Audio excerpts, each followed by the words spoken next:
प्यारे बच्चों, आज हम आपको शाहजहां के इतिहास में इम्पॉर्टेंट टॉपिक याद करवाने की कोशिश करेंगे।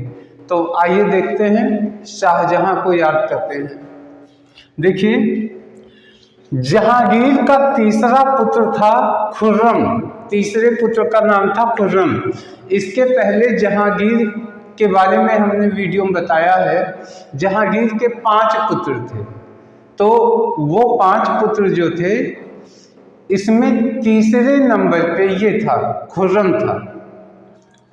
देखिए, सबसे पहले जहांगीर के जो 5 पुत्र थे, उसमें पहला का नाम था खुसरो, और जो दूसरा था उसका नाम था परवेज, तीसरे का नाम खुर्रम, चौथे का नाम शहरयार और 5वें का नाम है जहांदार। 5 पुत्र थे। तो जो बड़ा बेटा खुसरो था, उसने पिता के विरुद्ध बगावत कर दिया था। बाद में उसको गिरफ्तार करके कैद में जहांगीर ने डाल दिया था।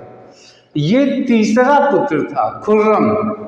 तो खुर्रम जो है, वास्तव में यही खुर्रम शाहजहां के नाम से गद्दी पे बैठा। अब देखिए, किस सन में बैठा शाहजहां, किस सन में गद्दी पे बैठा? तो 1627 में जहांगीर का निधन हुआ। उसके बाद 1628 में ये गद्दी पर बैठा। इसको आप याद कर लीजिए। कैसे याद कर सकते हैं? देखिए, यहाँ लिखा 16। तो 16 में 2 शब्द आता है। देखिए, 16, तो इसमें से सा और ला ले लीजिए, यानी साला, साली। और 28 से क्या ले सकते हैं? देखिए, 28 से आप ले सकते हैं, जैसे तो इससे निकाल, 28 है, इससे निकाल लीजिए ऐठना, ऐठ। अब देखिए क्या हुआ, कल्पना कीजिए, बस एक ही बार में आपको याद हो जाएगा हमेशा के लिए शाहजहां। करिए, जब शाहजहां गद्दी पे बैठा तो इसके साले सब ऐंठ के चलने लगे। अगर आपके घर में कोई व्यक्ति मिनिस्टर बन जाए, कोई व्यक्ति डीएम बन जाए, तो घर के हर मेंबर का सीना चौड़ा हो जाता है, फिर वो सीना तान के हर जगह चलता है। तो ये प्राकृतिक नेचुरल बात है इंसान का। शाहजहां अगर क्या बन गया? शाहजहां बन गया बादशाह, तो उसके साले ऐठ के ही तो चलेंगे, क्योंकि अब उसके जीजा क्या हो गए? बादशाह हो गए। तो जैसे ही आप सोचेंगे कि जब शाहजहां जो है बादशाह बना, तो उसके साले सब ऐंठ के चलने लगे। जो साले से 16 और ऐठ तो 8 है, तो तुरंत दिमाग में आएगा 28, तो 1628। अब आगे बढ़ते हैं। किस नाम से ये गद्दी पे बैठा? बहुत बड़ा नाम था। शाहजहां का जो उपाधि मिला, यानी जिस नाम से ये गद्दी पे बैठा, देखिए इनको जो उपाधि मिली, यहाँ लिखा अबुल मुजफ्फर शहाबुद्दीन मोहम्मद साहिब किरण ए स्वानी। इतने बड़े नाम उपाधि से ये शाहजहां विभूषित हुआ था, तो राजा बना इतनी बड़ी उपाधि से। देखिए, आप ऐसे ही याद कर सकते हैं। कैसे याद कर सकते हैं? देखिए, सोचिए, जब शाहजहां राजा बना, बादशाह बना, तो जो ढेर सारे बुल थे, देखिए बुल का मतलब हो गया सांड। आप जानते हैं बुल मौज करने लगे। मौज मूज, तो कर लीजिए बुल क्या करने लगे, मौज करने लगे। उनको खाने के लिए क्या दिया गया, शहद, उनको खाने के लिए शहद दिया गया। और यहाँ देखिए, जब शाहजहां बादशाह गद्दी पे बैठा तो मोहम्मद साहेब जी आ गए और उन्होंने क्या कहा कि सूर्य की किरण हमेशा तुम्हारे शान को बनाए रखेगी। तो देखिए बस इसी से आपको याद हो जाएगा क्या हुआ। जब शाहजहां गद्दी बैठा तो क्या हुआ, बुल, जितने बुल थे, तो बुल से क्या हो गया अबुल, बुलों की क्या हो गई, बुल की मौज आ गई, मौज तो हो गया मुजफ्फर।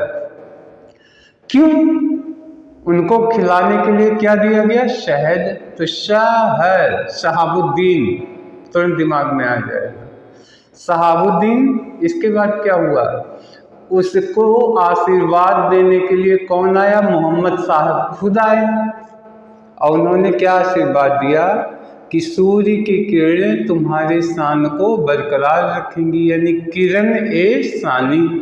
तो पूरा नाम क्या हो गया, अबुल मुजफ्फर शहाबुद्दीन मोहम्मद साहिब किरण ए शानी, तुम्हारे शान को बरकरार रखेगी। एक बार इमेजिन कीजिए, कल्पना कीजिए, आप हमेशा के लिए इस नाम को, इसके उपाधि को याद कर सकते हैं। अब आइए दूसरा देखा जाए।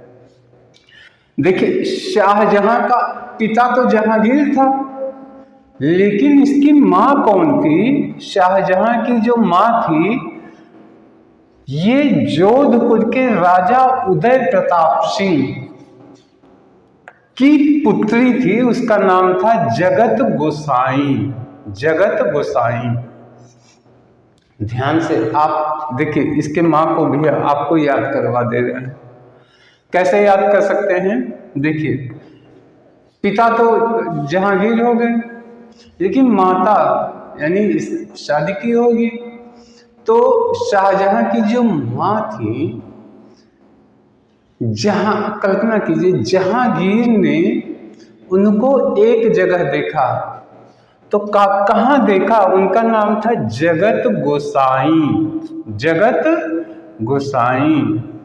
तो यहाँ से कर लीजिए वो क्या करती थी कि गायों की, देखिए गौ, गोसाई है ना, तो कर लीजिए गौ की सेवा करती थी।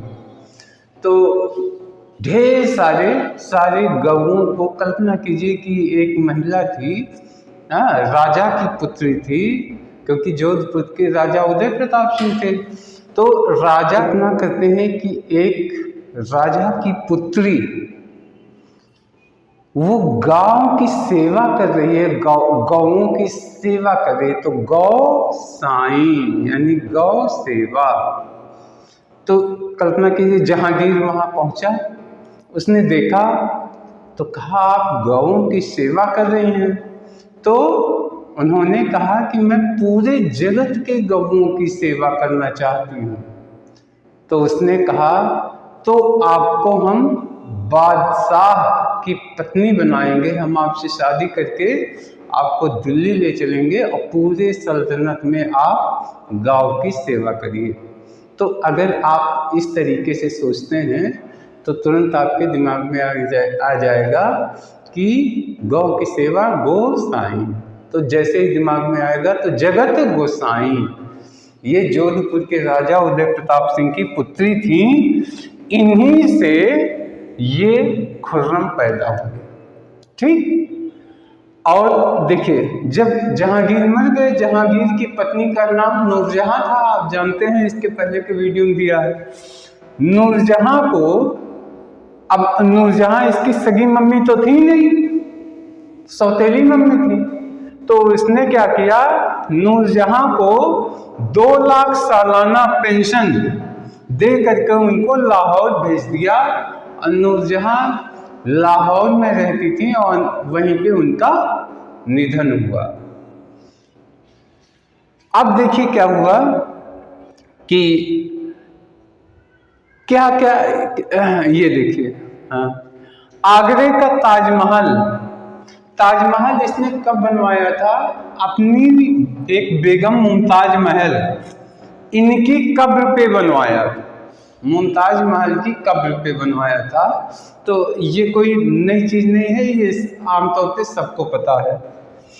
लेकिन ताजमहल का निर्माण किस इंजीनियर ने किया था?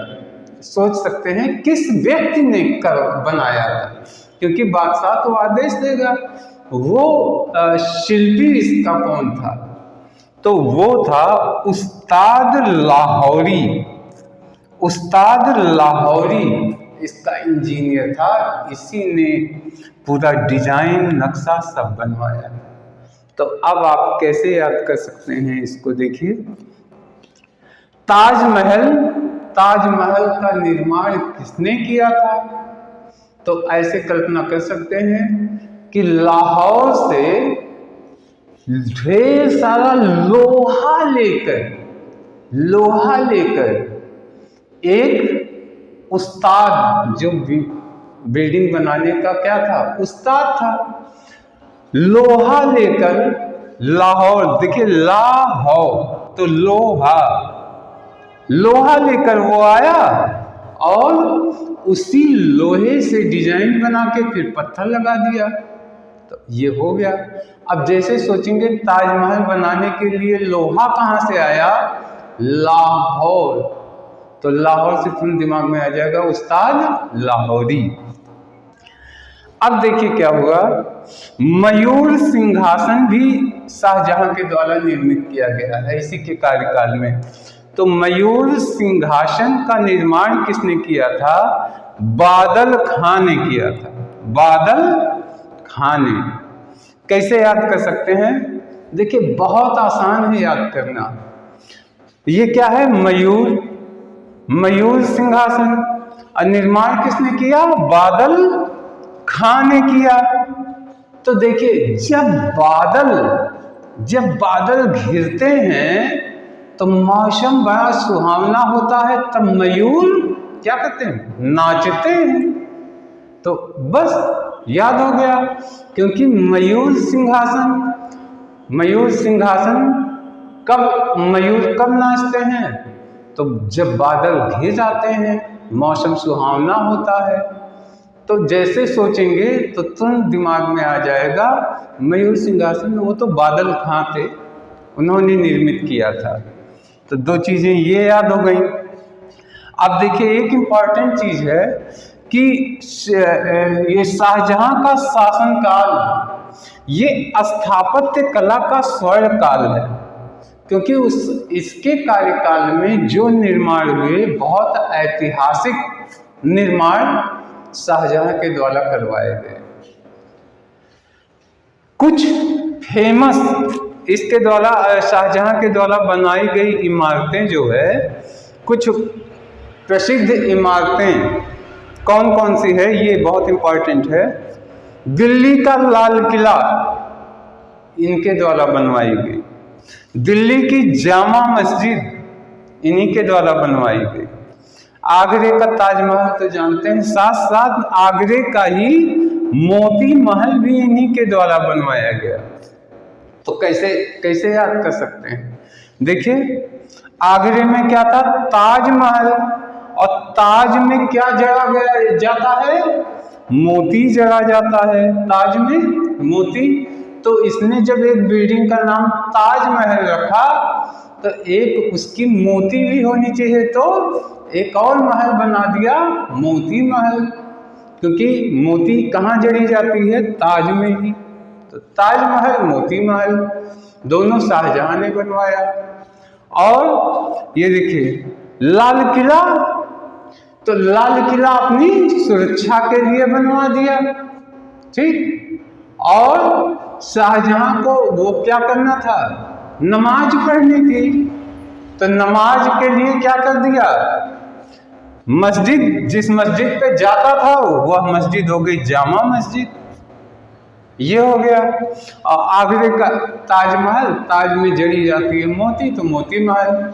तो प्यारे बच्चों, संभवतः सब के सब आपको इस इतना टॉपिक में याद हो गया होगा। ये कंप्लीट नहीं है, अब हम सेकंड वीडियो में और दूसरा देंगे। एक बार हम जल्दी जल्दी इसको रिवाइज कर रहे हैं। ये देखिए, जहांगीर का, शाहजहां कौन था? जहांगीर का तीसरा पुत्र था। क्या नाम था? खुर्रम। खुर्रम का जन्म कब हुआ? 1628 में इनका जन्म हुआ। और 1628 में ये गद्दी पे बैठा। 1628, तो इसको याद करवाए कैसे? जब ये गद्दी पे बैठा तो इसके साले जो है क्या करने लगे? ऐंठ के चलने लगे। ऐंठ 28 और साले 16। 1628 में ये गद्दी पे बैठ गए। इनका उपाधि बड़ा लंबा था। क्या उपाधि थी?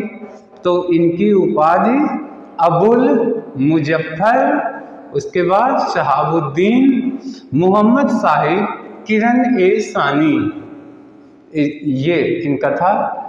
तो इसको याद करवाए हैं। जब शाहजहां गद्दी पे बैठा तो क्या हुआ? चारों तरफ बुल लोगों की क्या हो गई? मौज हो गई। मौज क्यों हुई? क्योंकि उनको शहद खिलाया गया। तो क्या हो गया? अबुल मौज मुजफ्फर, शहद शहाबुद्दीन, और उसके बाद कौन आ गया आशीर्वाद देने? इसको कौन आया? मोहम्मद साहिब खुद आए। उन्होंने क्या आशीर्वाद दिया कि सूर्य की किरणें तुम्हारे शान को बढ़ाती जाएगी। तो किरण ने शानी नाम से गद्दी पे बैठ गए। इसके बाद जो है इनकी माँ कौन थी? माँ इनकी कौन थी? जगत गोसाई। जगत गोसाई यानी गौ सेवा कर रही थी। तो जहांगीर ने देखा कि गौ सेवा कर रही हो, तो उसने कहा कि जब मैं पूरे जगत के गाँव की सेवा करनी चाहती हूँ, तो उसने कहा मैं बादशाह हूँ, मैं मेरी पत्नी बन जाओगी तो पूरे भारत में तुम सेवा करोगी। तो ये हो गया जगत गोसाई। इसके बाद जो है पत्नी को इन्होंने अपनी मम्मी जो थी नूरजहां को, सौतेली माँ यानी जहांगीर की जो पत्नी थी, उनको 2 लाख सालाना पेंशन देके लाहौर में भेज दिया। इसके बाद क्या हुआ? आगरे का ताजमहल बनवाया अपनी पत्नी मुमताज महल की याद में। ताजमहल बनवाया। ताजमहल को किसने बनाया? उस्ताद लाहौरी ने। तो कल्पना कीजिए कि लोहा लेके बिल्डिंग बनाने का जो उस्ताद था, लोहा लेके लाहौर से आया और उसने ताजमहल बना दिया। तो उस्ताद लाहौरी ये हो गया। इसके साथ साथ एक वो किसने बनाया? मयूर सिंहासन। मयूर सिंहासन का भी निर्माण किसने किया? बादल खान ने किया। तो मयूर जब बादल घिरते हैं, मौसम सुहाना होता है, तो मयूर नाचते हैं। तो मयूर बादल खान ने मयूर सिंहासन का निर्माण किया। और स्थापत्य कला यानी भवन निर्माण के लिए स्वर्णकाल शाहजहां का कार्यकाल था। इनके द्वारा बनवाई गई इमारतें तो आप जानते हैं, दिल्ली का लाल किला इसने बनवाया और दिल्ली की जामा मस्जिद इसने बनवाई, है ना। और आगरे का ताजमहल बनवाया। ताजमहल के साथ आगरे का मोती महल भी इन्होंने ही बनवाया। तो प्यारे बच्चों, आशा है ये इतना टॉपिक तो निश्चित याद हो गया होगा। अब हम नेक्स्ट वीडियो में जो बचे हुए पार्ट हैं उसको लेके आएंगे। तब तक के लिए धन्यवाद, नमस्कार।